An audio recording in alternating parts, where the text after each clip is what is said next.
வணக்கம். தி roosters crime time சீரீஸில் மீண்டும் ஒரு முறை நான் உங்களை வரவேற்கிறேன். தர்மஸ்தலா கடந்த 3 வாரங்களாக இந்தியாவில் உலகத்தின் ஹெட்லைன்ஸாக மாறத் தொடங்கிய ஒரு இடம்.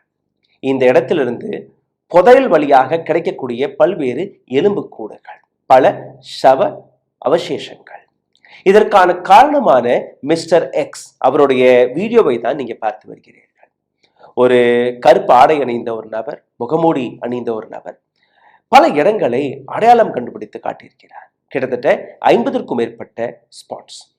இந்த 50 சைட்ஸ்களில் 13 சைட்ஸ்களை எஸ்ஐடி இதை முதலில் தோண்டி பார்க்கலாம் என்கிற ஒரு முடிவை எடுத்தார்கள். அதன்படி சைட் நம்பர் 1 சைட் நம்பர் 10 வரை சனிக்கிழமை வரை இந்த எக்ஸ்கவேஷன் வேலை நடந்தது. அதுல பெரிய அளவில் சக்சஸ் எல்லாம் கிடைக்கவில்லை. வெறும் சைட் நம்பர் 6 மட்டும்தான் ஒரு சில இடங்கள்ல எலும்புக்கூடுகள் கிடைத்தது. ஒரு சிவப்பு நிற புடவை கிடைத்தது, ஒரு ஏடிஎம் கார்டு கிடைத்தது, அவ்வளவுதான். இதனால் பல நபர்கள் மிஸ்டர் எக்ஸை பற்றி சந்தேகங்களை எழுப்ப தொடங்கினார்கள். அவரை பற்றி கேள்விகளை எழுப்ப தொடங்கினார்கள். அதாவது அவருடைய அக்கௌண்டபிலிட்டி, அவருடைய அந்த கிரெடிபிலிட்டி கொஞ்சம் கொஞ்சமாக குறைய தொடங்கியது. ஆனால் நேற்று சைட் நம்பர் 11, அதாவது ஞாயிற்றுக்கிழமை இந்த எக்ஸ்கவேஷன் வேலை பாஸ் செய்யப்பட்டது. நேற்று காலையில் அங்கே மழையும் பெய்து கொண்டிருந்தது.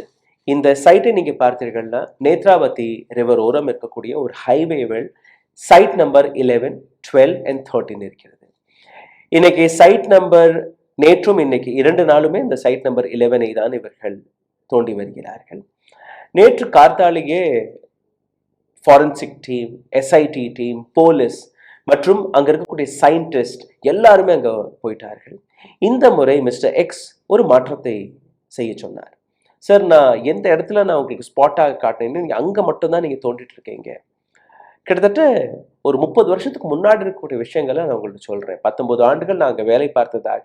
அதுக்கப்புறம் நான் அந்த இடத்த விட்டு வெளியில் வந்தே எனக்கு ஒரு 11 ஆண்டுகள் ஆகிடுச்சு. அதனால பல மாற்றங்கள் இங்கே நடந்திருக்கலாம், பல விஷயங்கள் நானும் மறந்துருப்பேன். அதனால நீங்கள் என்ன பண்ணுறீங்கன்னா, இந்த இடத்துல மட்டும் நீங்கள் தோண்டாதீங்க. இங்கேருந்து ஒரு 100 அடி தாண்டி கிட்டத்தட்ட ஒரு 100 மீட்டர் நம்ம தோண்டி பார்த்தோம்னா நிச்சயமாக பல சவங்கள் கிடைக்கும்.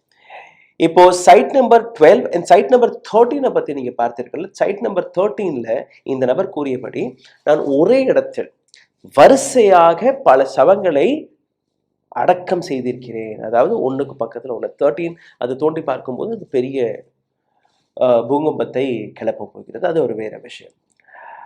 சரி, எஸ்ஐடி டீம் மிஸ்டர் எக்ஸ் கூறிய விஷயத்தை ஏற்றுக்கொண்டு இவர் சொன்னபடியே அந்த 100 அடி தாண்டி ஒரு 100 மீட்டர் பரப்பளவில் அந்த தோண்டக்கூடிய வேலையை பார்க்கிறார்கள். எக்ஸ்கவேஷன் வேலை நடக்கிறது. இந்த முறை இன்னொரு வித்தியாசமான விஷயம் நடக்கிறது. என்னன்னா, சாதாரணமாக நீங்கள் பார்த்தீர்களோ ஒரு 5 மணிக்கெல்லாம் அங்கே தோண்ட போன நபர்கள் எல்லாருமே வெளியில் வந்துடுவாங்க. இன்னும் சனிக்கிழமை மதியானமே அந்த எக்ஸ்கவேஷன் வேலை முடிஞ்சிருச்சு. நேற்று அங்கே மழையும் பெய்யுது, காட்டுப்பகுதி அதெல்லாமே இருக்கும்போது கூட நேற்று லேட் நைட் வர இந்த எக்ஸ்கவேஷன் வேலை நடந்தது. இன்னைக்கு கார்த்தால ஒரு 5:30 மணிக்கெல்லாம் மறுபடியும் அந்த டீம் அங்கே போய் தோண்டக்கூடிய வேலையை பார்க்கிறார்கள். ஏன்னா அங்கே கிடைத்த அந்த சக்சஸ் அப்படி. சைட் நம்பர் 6ல எலும்புக்கூடுகள் கிடைத்தது. ஆனால் அந்த முழு மண்டையோடு கிடைக்கவில்லை. நேற்று சைட் நம்பர் 11 கிட்டத்தட்ட ஒரு 5-6 பக்கெட்ஸ் நீங்க பாக்குறீங்க அந்த இதோ டிவி ஸ்கிரீன்ல. அந்த பக்கெட் எல்லாமே கம்ப்ளீட்டா சீல் பேக்காக இருக்கிறது. அந்த சீல்டு பேக் கண்டெய்னர்ஸ்களில், பக்கெட்ஸ்களில் தான் இந்த கிடைத்த எலும்புக்கூடுகள் இருப்பதாக கூறுகிறார்கள். முக்கியமாக அந்த கடைசியில் வரக்கூடிய நபர், அவர் கையில் இருக்கக்கூடிய ஒரு பக்கெட்டை நீங்க பார்த்தீர்கள், அதுவும் சீல் பேக்டா இருக்கு. அதுக்குள்ள அந்த கிடைத்த முழு மண்டையோடு கிடைத்ததாகவும் கூறுகிறார்கள். மிஸ்டர் எக்ஸ் 1995ஆம் ஆண்டுல இருந்து 2014ஆம் ஆண்டு வரை நூற்றுக்கணக்கான சவங்களை நான் புதைத்திருக்கிறேன் என்று கூறி அந்த சர்ச்சை முடிவதற்கு முன்பே நேற்று இன்னொரு நபரும் வெளிவந்திருக்கிறார். ஆமாம், நானும் இதற்கான ஒரு சாட்சி. எனக்கும் ஒரு சில அடையாளங்கள் தெரியும். இப்போ இங்கே கிடைத்த அந்த எலும்புக்கூடுகளை நீங்க பார்த்தீர்கள்னா இன்னைக்கு அனைத்துமே ஃபாரன்சிக் லெபார்டரிஸ்க்கு அனுப்பப்பட்டிருக்கிறது. அங்கே அதற்கான இன்வெஸ்டிகேஷன் ஃபர்தர் விஷயங்கள் நடக்கும். இன்னைக்கு சைட் நம்பர் 12 இன்னைக்கு தோண்டுவார்களா? அது ஒரு கேள்வி. சைட் நம்பர் 13 நிச்சயமாக இன்னைக்கு தோண்ட மாட்டார்கள். இதை தாண்டி இன்னும் ஒரு 37 சைட்ஸ்கள், அதாவது 50 இடங்களை இவர் குறித்திருக்கிறார். அந்த 50 இடங்கள்ல ஃபர்ஸ்ட் 15 இடங்கள், 15லயும் நீங்க பார்த்தீர்கள்னா 13 தான் இவர்கள் சைட் நம்பர் 1 to 13 தான் இப்ப தோன்றதுக்கான அந்த முயற்சியில் இருக்கிறார்கள். நேத்ராவதி ரிவர், தக்ஷின் கர்நாடகா டிஸ்ட்ரிக்ட், அந்த இடத்தில் தான் இந்த ஒட்டுமொத்த சம்பவம் நடந்திருக்கிறது. இங்கே மாஸ் பரியல் நடந்ததாக இவர் கிளைம் செய்திருக்கிறார். செக்ஷுவல் வயலன்ஸ் அங்கே நடந்ததாக கிளைம் செய்திருக்கிறார். இதற்கப்புறம் சிஸ்டமேட்டிக் கவர் அப், அங்கே இருக்கக்கூடிய போலீஸ், என்னோட இன்னொரு வீடியோவை நீங்க பார்க்க போறீர்கள். அதுல எந்த அளவில் கடந்த 30 ஆண்டுகளாக இந்த தர்மஸ்தலாவை சுத்தி எத்தனை கேசஸ் வந்தாலும் அங்க இருக்கக்கூடிய போலீஸ் அதிகாரிகள் அதை டெஸ்ட்ராய் செய்யக்கூடிய வேலையை பார்த்திருக்கிறார்கள். அதாவது எந்த விதமான போஸ்ட்மார்ட்டம் கிடையாது, எந்த விதமான கேஸ் எஃப்ஐஆர் கிடையாது. அப்படி தப்பித்தவறி எங்கேயோ ஒரு சவம் கிடைத்தால் அந்த சவத்தை எந்த விதமான கேஸையும் ஃபைல் செய்யாமல் போலீசார்களே அதை அடக்கம் செய்யக்கூடிய வேலை பார்த்தார்கள். அது ஒரு டீட்டெயில்டான தனியாக ஒரு வீடியோ போட போறேன், அதை நீங்க தனியா பாருங்கள். இப்போ மறுபடியும் அந்த எக்ஸிக்யூஷன் சைட் நம்பர் 11க்கு வந்து விடலாம். ஜூலை 29ஆம் தேதியிலிருந்து இந்த தோண்டக்கூடிய வேலை தொடங்கியுள்ளது. எஸ்ஐடியுடைய director general of police Pranab Mohanty தலைமையில் இந்த டீம் நேற்று வேலை பார்த்தது. DIG MN Anucheth, SP Jitendrakumar மற்றும் டிசிபி சம்யலதா அனைவருமே கார்த்தாலேயே இந்த இடத்திற்கு வந்து விட்டார்கள். இதை தாண்டி ஃபாரன்சிக் லெபார்டரி சார்ந்த நபர்கள், ஃபாரன்சிக் டீம் அங்கே வந்தது, போலீசார்கள் அங்கே வந்தார்கள், மீடியாவுடைய கவரேஜ் அங்கே இருந்தது. ஆனால் மீடியாவை ஒரு இடத்தை தாண்டி அவர்களை அங்கே வரவிடவில்லை. இந்த சைட்டில் எங்கெல்லாம் அந்த பிளாஸ்டிக் கிராப்பர்ஸ்களை நீங்க பார்க்கிறீர்களோ, அந்த கவரை நீங்க பார்க்கிறீர்களோ, இதை தாண்டி யாருமே அங்கே போகக்கூடாது என்கிற ஒரு கட்டாயம். ஆகஸ்ட் 5ஆம் தேதி, அதாவது இன்னைக்கும் 11, 12, 13 சைட்ஸ்களை ஐடென்டிஃபை செய்து இந்த இடங்களை நாங்கள் தோண்ட போவதாக கூறியிருக்கிறார்கள். 11ல் இங்கே வேலை நடக்குது. சைட் நம்பர் 6 பற்றி நீங்க பார்க்கிறோம். சைட் நம்பர் 6ல் ரூபே டெபிட் கார்டு கிடைத்ததாக கூறினார்கள். ஆனால் இந்த கார்டில் நீங்க பார்த்தீர்கள்னா மார்ச் 2025ஆம் ஆண்டு கிரிமேஷன் நடந்திருக்கிறது அங்க ஒரு கிராமத்தில். அந்த கிராமத்தில் யாருடைய கிரிமேஷன் நடந்ததோ அந்த நபருடைய அந்த கார்டு என்று கூறுகிறார்கள். அதாவது மிஸ் ஆகியிருக்கலாம், அந்த மிஸ்ஸிங் கார்டு அங்கே வந்து சேர்ந்திருக்கலாம் என்கிற இன்னொரு தியோரியும் அங்கே வருகிறது. 6வது நாள் நேற்று என்ன நடந்தது நீங்க பார்த்தீர்கள்னா, ஜங்கல் ஏரியா, புதிய ரோடு, 100 மீட்டர் தாண்டி இந்த தோண்டக்கூடிய வேலையை இவர்கள் பார்த்திருக்கிறார்கள். இங்கிருந்து கிடைத்த ஹியூமன் ஸ்கல், ஒரு சிவப்பு நிற புடவை அங்கே கிடைத்திருக்கிறது. அதாவது இது ஒரு பெண்ணுடைய எலும்புக்கூடாக இருக்கலாம் என்கிற அந்த விஷயத்தை அவர்கள் உறுதிப்படுத்தியிருக்கிறார்கள். இதை தாண்டி சைட் நம்பர் 12 and 13 இதை அடுத்த ஒரு சில நாட்களில் நாங்கள் செய்வதாகவும் கூறியிருக்கிறார்கள். அது அவ்வளோ சீக்கிரமாக முடியாது. 2வது, இது ஒரு 50 ஸ்பாட்ஸ் இருக்கிறது. இந்த 50 இடங்களையுமே தோண்டி அதில் இருக்கக்கூடிய அவிசேஷங்களை எடுத்து அதை டிஎன்ஏ சாம்பிளுக்கு அனுப்பி இது ஒரு லாங் ப்ராசஸாக இருக்க போகிறது. இந்த இடத்தில் தான் பல மர்மமான விஷயங்கள் இப்போவே நடக்க தொடங்கிவிட்டது. ஒரு சில தர்ம கர்த்தாக்கள், அங்க இருக்கக்கூடிய உயர் பதவியில் இருக்கக்கூடிய நபர்கள், அங்க இருக்கக்கூடிய போலீசார்கள் உட்பட அனைவருமே ஒரு சில விஷயங்களை மறைக்கக்கூடிய வேலையை பார்க்க தொடங்கிவிட்டார்கள். ஆனால் இந்த இடத்துல இன்னொரு விஷயம் நடந்திருக்கிறது. இந்த நபருடைய தைரியத்தை பார்த்து பல நபர்கள் வெளிவர தொடங்கிவிட்டார்கள். நாங்களும் பார்த்திருக்கிறோம், எங்களுடமும் இது போன்ற விஷயங்கள் நடந்திருக்கிறது. அந்த விஷயத்திற்கு நான் வருவதற்கு முன்பு, ஒரு விக்டிம், ஸ்கூல் படிக்கக்கூடிய ஒரு விக்டிம், அந்த விக்டிமுடைய வயது 13. இந்த பெண்ணை ஒரு ஆடையெல்லாம் இல்லாமல் ஒரு காட்டோரத்தில் பார்த்திருக்கிறார். அவருடைய ஸ்டேட்மெண்ட்டும் நேற்று வந்திருக்கிறது. இவருடைய பெயர் ஜெயந்தி டி. ஜெயந்தி டி கொடுத்த தகவல் படி நீங்க பார்த்தீங்கன்னா, நான் இந்த சடலத்தை பார்த்த உடனேயே போலீசார்கள்ட்ட போய் கம்ப்ளைண்ட் கொடுத்து, இந்த மாதிரி அந்த இடத்துல காட்டு ஓரமாக ஒரு சடலம் கிடக்குது, வயது ஒரு 13லேருந்து 15 வயதாக இருக்கலாம். போலீசார்களும் அங்கே வந்தார்கள். வந்து என்னைய மிரட்ட ஆரம்பிச்சிட்டாங்க. இந்த விஷயத்த எங்கேயுமே பேசக்கூடாது, நீ பார்த்தும் பார்க்காம இருந்ததாக தான் நீ இருக்கணும். சரி, எனக்கு ஒண்ணுமே அன்னைக்கு புரியலை. எனக்கு முன்னாடி நீங்க பார்த்தீர்கள்னா அந்த பெண்ணுடைய சடலத்தை அதே இடத்துல அடக்கமும் செய்து விட்டார்கள். போஸ்ட்மார்ட்டத்திற்கு அந்த சவத்தை அனுப்பவில்லை, எஃப்ஐஆர் போடல, கம்ப்ளைண்ட் எழுதல. நான் ஒரு ஐ விட்னஸ், எனக்கிட்ட எந்த விதமான ஸ்டேட்மெண்ட்டும் அவர்கள் வாங்கல. 15-20 வருஷத்துக்கு முன்னாடி நடந்த இந்த விஷயம். அந்த சடலத்தை பார்க்கும்போது அந்த பெண்ணை கொன்று விட்டதாக நான் சந்தேகப்பட்டேன். அந்த பெண்ணுடன் தவறும் நடந்ததாகவும் நான் சந்தேகப்பட்டேன். ஆனால் என்னை மிரட்டி முடக்கி விட்டார்கள். இன்னைக்கு இது போன்ற டெலிவிஷன்ல எல்லாம் நான் பார்க்கும்போது எனக்கும் தைரியம் வந்துருச்சு. எஸ்ஐடி ஃபார்ம் செய்ததற்கு அப்புறம் பல அரசியல்வாதிகள், பல மீடியா ஹவுசஸ்கள் இதை கவர் செய்ய தொடங்கியதற்கு அப்புறம் இதற்கு மேலேயாவது நியாயம் கிடைக்கும் என்கிற அந்த விஷயத்தை நான் நம்புகிறேன். அதனால் தான் நான் இன்னைக்கு மீடியாவுக்கு முன்னாடியே வந்தேன். இந்தியா டுடே குரூப் இவரை பேட்டி எடுத்திருக்கிறார்கள். இன்னைக்கு இவருடைய ஸ்டேட்மெண்ட்டும் ரெக்கார்ட் செய்ய போகிறார்கள். அதாவது நேற்று இவர் அந்த கிளைமை செய்தார். இன்னைக்கு அவருடைய ஸ்டேட்மெண்ட் ரெக்கார்ட் செய்யப்படுகிறது. இது மட்டுமல்ல, இச்சலாம்பட்டி வில்லேஜ் அதற்கு அருகே இருக்கக்கூடிய பல இடங்களில் அவசேஷங்கள் இருப்பதாக ஜெயந்தி டி இன்னொரு ஷாக்கிங்கான ஸ்டோரியை கொடுத்திருக்கிறார். இப்போ இந்த இடத்துல இன்னொரு ஆங்கிளும் வருகிறது. அதாவது ஒரு ஆர்டிஐ போடப்பட்டது. அந்த ஆர்டிஐ படி நீங்க பார்த்தீர்கள்னா வருடம் 2000 2015 வரை பல இம்பார்ட்டன்ட் எவிடன்சஸ்கள், அதாவது இந்த காலகட்டத்தில் எத்தனை பேர் மாயமானார்களோ, எத்தனை பேருடைய சவங்கள் அன்ஐடென்டிஃபைட் பாடி அங்க கிடைத்ததோ, அங்க எத்தனை ரேப் கேசஸ்கள் சந்தேகப்படி அந்த பட்டியல் அனைத்துமே, அந்த ரெக்கார்ட்ஸ் அனைத்தையுமே டெஸ்ட்ராய் செய்திருக்கிறார்கள். அதாவது போலீசார்கள் அவர்களுடைய கையில் இருந்த ஃபைல்ஸ்களை, கேசஸ்களை யாருடைய உத்தரவுப்படி டெஸ்ட்ராய் செய்தீர்கள் என்கிற அந்த கேள்வி.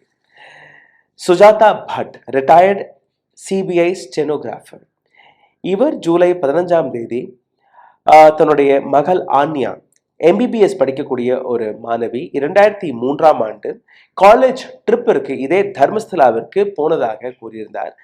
என்னுடைய மகள் தர்மஸ்தலாவுக்கு சென்றாலே ஒழிய திரும்பி வரவில்லை. நாங்க மிஸ்ஸிங் கம்ப்ளைண்ட் கொடுத்தோம். ஆனால் இதுவரை அந்த பெண்ணை எங்கேயுமே பார்க்க முடியவில்லை. எங்களுக்கு எந்த தகவலும் கிடைக்கவில்லை. இதே போன்ற இன்னொரு வழக்கு, சௌஜன்யா என்கிற ஒரு பெண் மர்டர் அண்ட் ரேப் கேஸ் 2012 அந்த வழக்கு எங்க போனது, என்ன ஆனது, அதற்கான எந்த தகவலும் கிடைக்கவில்லை.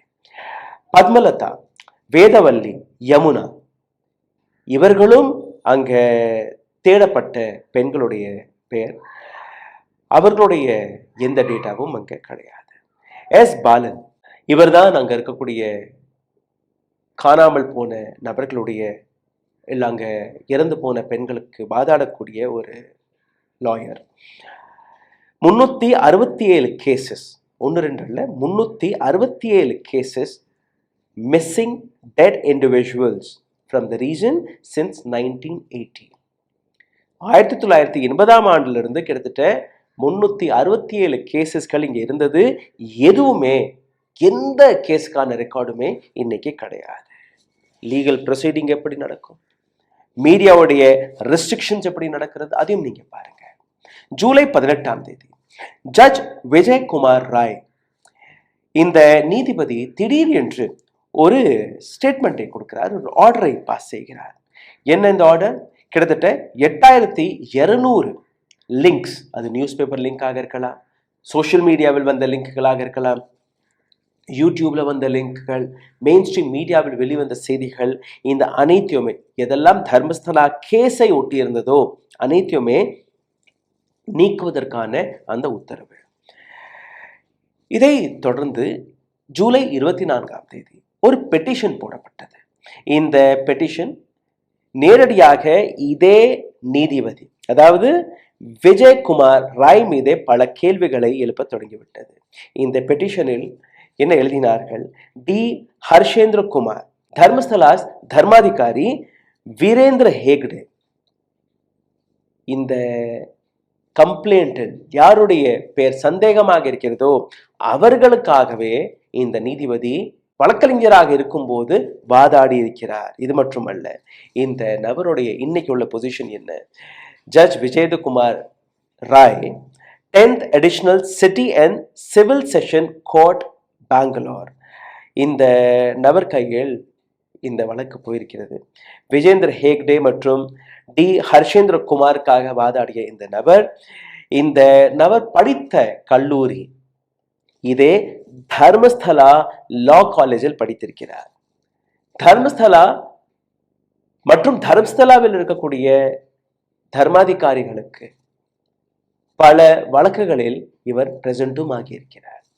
8842 லிங்க்ஸ்களை நீக்கக்கூடிய அந்த உத்தரவு. Principal city civil session judge திடீரென்று இப்போ இந்த வழக்கை பற்றி நான் எந்த விதமான ரிப்போர்ட்டும் எந்த விதமான தீர்ப்பும் கொடுக்க மாட்டேன், இந்த வழக்குக்கும் எனக்கும் சம்மதம் கிடையாது, கேக் ஆர்டரை கொடுத்துட்டீங்க, நீங்க ஏற்கனவே அந்த மீடியா ஹவுசஸ்களை முடக்கக்கூடிய வேலையை நீங்க பார்த்துட்டீங்க, இப்போ நான் எதுவுமே செய்ய மாட்டேன். இது போன்று 150க்கும் மேற்பட்ட வழக்குகள், 150க்கும் மேற்பட்ட நபர்கள் யாரெல்லாம் இந்த தர்மஸ்தலாவை பற்றி பேசுகிறார்களோ, யாரெல்லாம் தர்மஸ்தலாவை பற்றின விஷயங்களை வெளிவருகிறார்களோ, ஒன்று அவர்கள் மாயமாக்கி விடுவார்களாம், இல்ல அவர்கள் மீது டெஃபமேஷன் கேசஸ்கள் போடப்படும், இல்ல அவர்களை கொன்றுவிடக்கூடிய வேலையும் பார்த்திருக்கிறார்கள். அனைத்துமே அங்க கிட்டத்தட்ட 40 ஆண்டுகளாக நடந்து கொண்டிருக்கிறது. 1 ஆண்டு 2 ஆண்டுல இந்த இப்போ நீங்க பார்க்கக்கூடிய இந்த எக்ஸ்குவேஷன் சைட்ஸ் இதெல்லாமே மிஸ்டர் எக்ஸ் 30 ஆண்டுகளுக்கு முன்னாடி என்னெல்லாம் செய்தாரோ அதையெல்லாம் அவர் எடுத்து காட்டிக் கொண்டிருக்கிறார். அதற்கும் முன்னாடி ஒரு 10 ஆண்டுகளுக்கு முன்னாடியே இந்த விஷயங்கள் நடந்ததாக கூறி வருகிறார்கள். Harshendra Kumar, secretary and board management of SDM law college, எந்த இடத்துல இந்த நபர் இந்த நீதிபதி படித்தாரோ அந்த நீதிபதி படித்த கல்லூரிக்கான செக்ரட்டரியாக இருக்கக்கூடிய இந்த நபர் ஹர்ஷேந்திர குமார், இவருடைய பேரும் இந்த கொலைகளில் இந்த மர்மமான முறையில் நடக்கக்கூடிய விஷயங்களில் இருக்கிறது. இதை தாண்டி D Veerendra Hegde, who is the president of the same college. Virendra Hegde is also Dharmadhikari of Manjutha Temple at Dharmasthala. அங்கே இருக்கக்கூடிய ஒரு கோவிலின் தர்மாதிகாரியாகவும் இருக்கிறார். இது எல்லாத்தையுமே பார்த்து நேற்று அந்த ஆர்டிஐ ரிப்போர்ட்டும் போடப்பட்டது. ஆர்டிஐ ரிப்போர்ட் மட்டுமல்ல, இவருடைய கனெக்ஷன் எந்த அளவில் தர்மஸ்தலா குடும்பத்துடன் இருப்பதை அவர்கள் நிரூபித்ததற்கு பின்பு இப்போ கர்நாடகா ஹைகோர்ட்டும் ஒரு தீர்ப்பை கொடுத்திருக்கிறார்கள். எப்படி நீங்க மீடியாவை கண்ட்ரோல் செய்யலாம், இது போன்ற விஷயங்களை எப்படி நீங்க முடக்கலாம் என்று கேட்டதற்கு பின்பு அவர் தன்னை ஒதுக்கி விட்டிருக்கிறார். அதாவது இதை பற்றி நான் எந்த விதமான தீர்ப்பும் கொடுக்க மாட்டேன் என்று. ஆக்சுவலா நடந்தது என்ன? பெங்களூர் கர்நாடகா ஹைகோர்ட் இந்த நபருக்கு வார்னிங் கொடுத்திருக்கிறது. அதாவது இதை பற்றி நீங்க எந்த விதமான ஸ்டேட்மெண்ட்டோ எந்த விதமான தீர்ப்பையோ கொடுக்கக்கூடாது, ஏன்னா உங்களுடைய இன்வால்வ்மெண்ட் இந்த இடத்தில் நிச்சயமாக இருக்கிறது, அது எங்களுக்கு ப்ரூஃபும் ஆகிவிட்டது.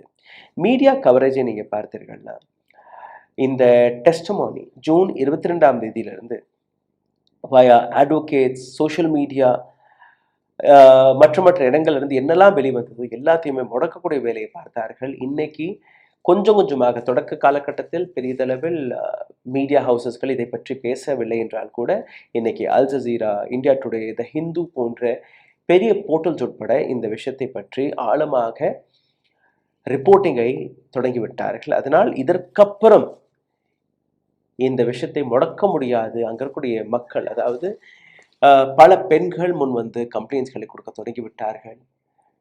வினோத் டி என்கிற நபர், அந்த 2வது நபர் யார் வெளிவந்து இந்த அடையாளங்களை எடுத்துக்காட்டுவதற்கு முன்வருகிறாரோ அவருடைய ஸ்டேட்மெண்ட்டும் மிகப்பெரிய அளவில் அங்கே இருக்கக்கூடிய மக்களுக்கு ஒரு ஊக்கத்தை கொடுத்திருக்கிறது. டிஎன்ஏ சாம்பிள்ஸ் வெளிவந்து இதற்கப்புறம் சார்ஜ் ஷீட் ஃபைல் செய்யப்படும். அதற்கப்புறம் எத்தனையோ பேரை இவர்கள் காப்பாற்றுவதற்கான முயற்சியும் எடுப்பார்கள். ஏன்னா இப்போ அங்கே எந்த விதமான ஃபைல்ஸ்களுமே கிடையாது, கேசஸ்கள் கிடையாது. மிஸ்ஸிங் பெண்களுடைய ஃபைல்ஸ்கள் அதை டிஸ்ட்ராய் செய்து விட்டார்கள். அங்கே இருக்கக்கூடிய மர்டர் கேசஸ்கள், அன்ஐடென்டிஃபை பாடிஸ்க்கு கிடைத்த அந்த கேசஸ்கள் எதுவுமே இன்னைக்கு கிடையாது. இப்போ இந்த கிடைக்கக்கூடிய அந்த அவசேஷங்களை வைத்து கிளைம் செய்யக்கூடிய நபர்கள், அதாவது யாரெல்லாம் அந்த டிஎன்ஏ டெஸ்டிங்காக வருகிறார்களோ, டிஎன்ஏக்கு முன்னாடி யாரெல்லாம் அந்த என்னுடைய மகளை காணவில்லை, என்னுடைய மகனை காணவில்லை, என்னுடைய கணவரை காணவில்லை என்று அந்த கம்ப்ளைண்ட் கொடுக்கக்கூடிய நபர்கள், அவர்களுடைய டிஎன்ஏ சாம்பிள் கிடைக்கக்கூடிய அந்த எலும்புக்கூடுகள் அதனுடைய டிஎன்ஏ சாம்பிளுடன் மேட்ச் செய்யப்பட்டு அதுக்கப்புறம் அதை ப்ரூவ் செய்து இட்ஸ் அ லாங் ப்ராசஸ். ஆனால் இந்த இடத்துல நீங்கள் பார்த்தீர்கள்னா இதுவரை எந்த விதமான அரெஸ்டும் எந்த விதமான இன்டரோகேஷனும் நடக்கவில்லை, இதுவரை நடக்கவில்லை. இப்போ வெறும் அந்த சைட்ஸ்களை எக்ஸ்குவேஷன் தான் செய்து வருகிறார்கள், அதாவது தோண்டி வருகிறார்கள். அங்கே கிடைக்கக்கூடிய விஷயங்களை ஃபாரன்சிக் லெபார்டரிக்கு அனுப்பி வருகிறார்கள். இதை தாண்டி இதுவரை எதுவுமே நடக்கவில்லை. இந்த விஷயத்தை பற்றி இன்னும் ஆழமாக ஒவ்வொரு நாளும் வரக்கூடிய அப்டேட்ஸ்களுடன் நான் உங்களை சந்திக்க போகிறேன். என்னுடைய இன்னொரு வீடியோ இன்னைக்கு வரப்போகிறது. அந்த வீடியோவை மறக்காமல் பாருங்கள். ஏன்னா அந்த வீடியோவில் போலீஸோடைய ரியாக்ஷன், போலீஸ் எந்த அளவில் தர்மஸ்தலாவின் இந்த அட்டூழியங்களை, இந்த கரும்பக்கத்தை மறைக்கக்கூடிய வேலையை பார்த்திருக்கிறார்கள் என்பது உங்களுக்கு புரிய வரும். இந்த வீடியோ உங்களுக்கு பிடித்திருந்தால் தயவு செய்து இதை பகிருங்கள். உங்களுடைய கருத்துக்களை கீழே கமெண்ட் பாக்ஸில் எழுதிவிடுங்கள். இந்த வீடியோ எங்களுடைய சேனலை சப்போர்ட் செய்ய நினைக்கக்கூடிய நபர்கள் கீழே எழுதியிருக்கக்கூடிய UPI ஐடியில் உங்களுடைய ஆதரவை தெரிவிக்கலாம். நன்றி, வணக்கம். ஊடகம் கார்ப்பரேட் அரசியல்வாதிகளின் கைப்பாவையாக அடிமைகளாக இருந்தது போதும், இனி சாட்டை எடுத்து சுழற்றும் நேரம் வந்துவிட்டது. ஊடகம் பொதுமக்களாகிய உங்களுக்காக, உங்களாலேயே இயக்கப்பட வேண்டும். ஊடக சுதந்திரத்திற்காக உங்களின் பங்களிப்பை இன்றே அளித்திடுங்கள்.